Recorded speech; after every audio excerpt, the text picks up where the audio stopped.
Ya Orana. Je vous emmène aujourd'hui dans le Pacifique, la Polynésie française et principalement Tahiti. Alors, contrairement à la métropole, la religion dans ces îles sont beaucoup plus importantes que chez nous. Et la population est très pieuse et pratiquante. Donc, il y a l'Église catholique qui fait 34% de la population, l'Église mormone 6%, et l'Église protestante 45% de la population. C'est l'Église évangélique de Polynésie française qui est devenue Église protestante Maori. Alors il y a d'autres petites communautés dissidentes de l'Église mère. Elles sont minoritaires en nombre de fidèles et en rayonnement ecclésial. Il y a les Assemblées de Dieu, les pentecôtistes, l'Église du Nouveau Testament. Elles sont toutes d'obédience protestante, mais se situent donc hors l'Église protestante Maori. Ce temple, ce premier temple qui a été construit en 1833, il a été construit en bois. Et sa forme est octogonale. Et pourquoi octogonale? Parce que c'est le symbole des 8 tentacules de la pieuvre. Alors, je me pose une question, et vous aussi. Le temple de Saint-Sulpice, qui est octogonal, qui a été construit quelques années plus tard, en 1851, est-ce que l'architecte a été inspiré comme ça? Ou est-ce qu'il a vu une construction sur les... Il y avait, à l'époque, il y avait des catalogues d'architecture, aussi bien pour les maisons. Donc, pourquoi pas? Est-ce qu'il aurait vu peut-être ce dessin-là? On ne sait pas. Et on ne le saura jamais. Eh bien, c'est-à-dire que Léon Jossier, l'architecte, personnellement, je n'ai jamais rien trouvé sur lui comme information. Voilà. Enfin, ça pose question quand même. Hein. Donc, les premiers Européens à visiter l'île de Tahiti, ça a été d'abord le lieutenant britannique Samuel Wallis. Ça vous dit quelque chose? Les îles Wallis et Futuna. Donc, il a donné son nom à une île. Ensuite, nous avons eu Bougainville, puis le capitaine Cook, James Cook. Et puis, vous vous souvenez aussi du Bounty, le bateau dont l'équipage s'est révolté. On a vu un film avec Yul Brynner au premier rôle. Donc, vous vous souvenez, il devait transporter des plants de hourou, c'est-à-dire les fruits de l'arbre à pain. Il devait les transplanter aux Caraïbes.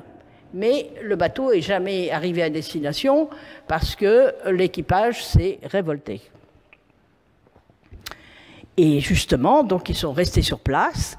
Et le chef tahitien, a été donc très ami avec les mutineers du Bounty, et il est devenu roi. Au début, bon, ils étaient chefs. Après, dès qu'il y a eu des Européens qui sont venus, hop, ils ont appris ce que c'était que d'être roi. Ensuite, il y a eu l'arrivée des baleiniers. Ils ont fait les équipages, donc, évidemment, comme c'est courant, apportent l'alcool, les armes, les maladies. Donc, ils encouragent la prostitution et la création des distilleries. Et donc, ces premiers échanges avec les Occidentaux ont eu des conséquences, bien évidemment, catastrophiques sur la population tahitienne. On peut se l'imaginer, les maladies et la population a décru rapidement. Alors, les premiers missionnaires sont arrivés en 1797. C'était des missionnaires protestants de la London Missionary Society. Ils ont débarqué à la pointe Vénus de Maïna. Vous connaissez peut-être pas leur adresse, mais nos amis Richaud, c'est leur lieu de résidence, Maïna. Seulement 4 d'entre eux, donc de ces missionnaires, 4 étaient pasteurs consacrés. Mais certains donc, ils savaient lire et écrire, mais malgré ça, ils n'étaient que artisans, ce qui était très bien de savoir lire et écrire. Artisans, maçons, charpentiers, un tailleur, il y avait même un chirurgien. Et deux de ces personnes, John Davis et Henry Knott, ont entrepris de traduire la Bible en langue tahitienne. Sauf que la langue, elle était orale, uniquement. Donc il a d'abord fallu maîtriser la langue pour pouvoir la transcrire. Et donc ça a été une tâche tout à fait monumentale. Ils ont commencé à traduire la Bible dans les années 1800 et ça a duré jusqu'en 1835. Donc c'est quand même... bon, il faut dire que la Bible, c'est quand même un gros bouquin. Donc, et seulement 3 ans après, la Bible a été imprimée à Londres, donc en 1838. C'est ainsi que le protestantisme se répand rapidement, avec le soutien du chef, Pomaré II, et son désir de conversion bouleverse les croyances traditionnelles anciennes. On voit l'essor du protestantisme dans l'île de Tahiti, mais aussi les îles voisines.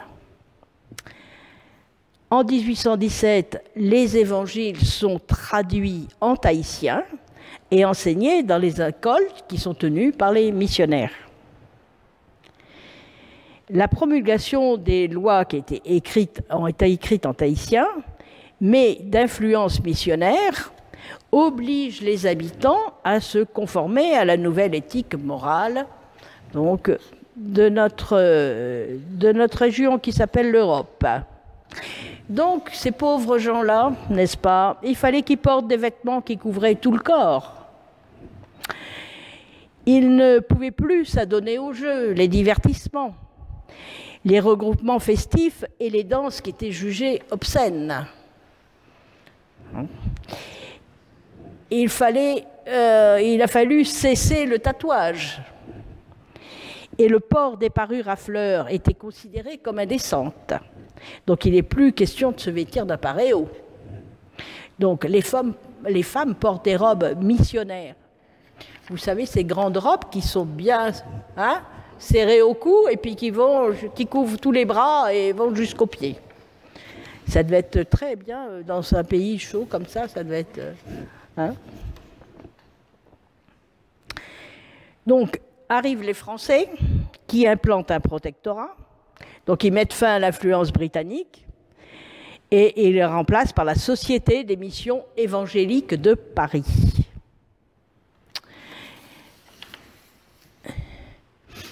Donc, il y a eu des pasteurs qui ont monnayé des indulgences en sachant que des terres des autochtones, en achetant, des terres des autochtones dans leur but de leur faire obtenir leur place au paradis. Bon, je vous rappelle quand même que les indulgences ont été quand même combattues par Luther 200 ans plus tôt.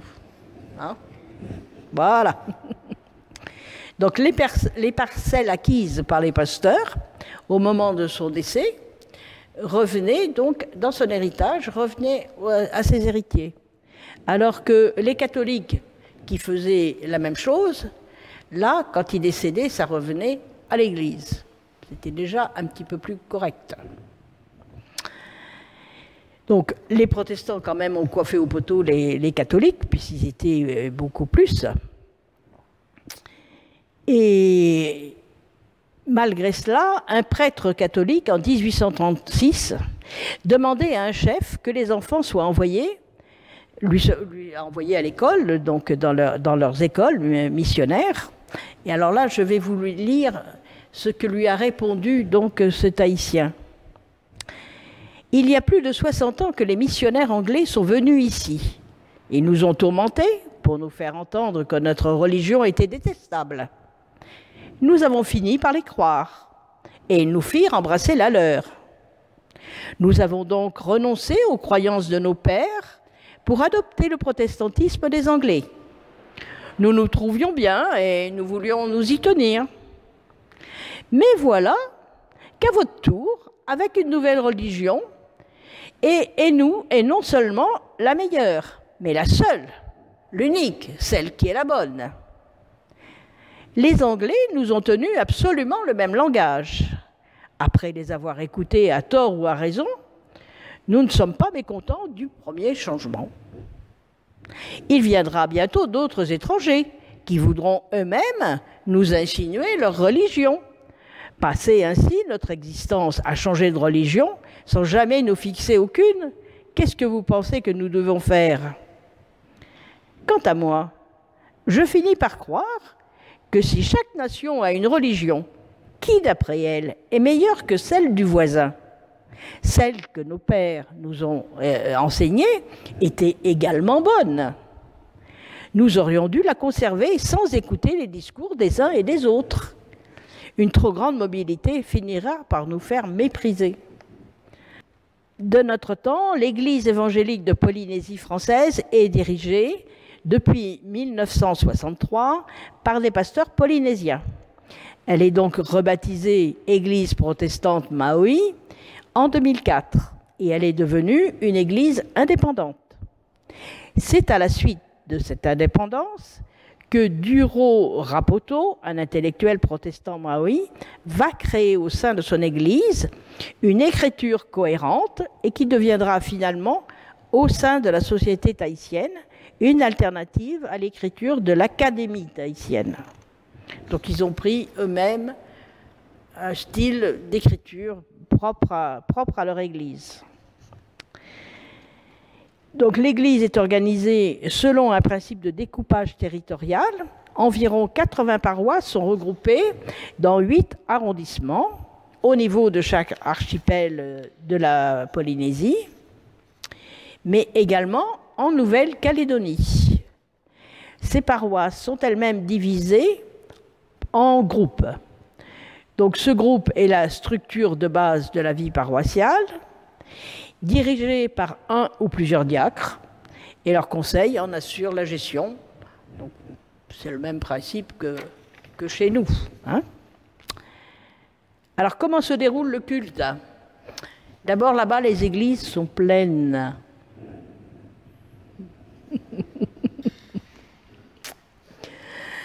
Alors, les instruments de musique tahitienne, le ukulélé, ils sont habillés en blanc, les robes, chemises pour les hommes, ou le costume traditionnel, avec un chapeau de pandanus.